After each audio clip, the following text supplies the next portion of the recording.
திருவள்ளூர் மாவட்டம் கும்மிடிப்பூண்டி அருகே வேர்க்காடு பகுதியில் டாஸ்மாக் கடை பாரில் 24 மணி நேரமும் சட்டவிரோதமாக மதுபாட்டில்கள் விற்பனை செய்யப்பட்டு வருகிறது. இதுகுறித்த கூடுதல் விவரங்களோடு இணைகிறார் எமது செய்தியாளர் மகேஷ். விவரங்கள். வணக்கம் மகாஷினி.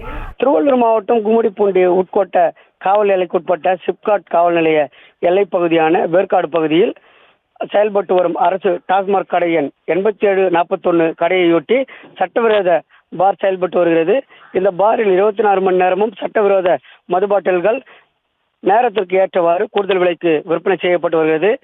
இதற்கு அரசு டாஸ்மாக் கடை எண் 8741 டாஸ்மாக் கடை ஊழியர்கள் உடனடியாக செயல்பட்டு வருகின்றனர்.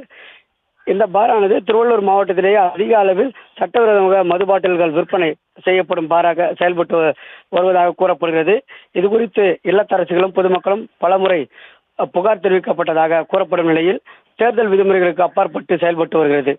இந்த பாரின் உரிமையாளர் ஆளும் கட்சி பிரமுகர் என கூறப்படும் நிலையில் நாளை முதல் பொதுமக்கள் நலன் கருதி அரசு மதுபான கடைகளுக்கு விடுமுறை வழங்கப்பட்டாலும் மேற்கண்ட அரசு மதுபான கடை செயல்பட்டு வரும் என அந்த கடையில் செயல்பட்டு வரும் ஊழியர்கள் பகிரங்கமாக தெரிவிக்கின்றனர்.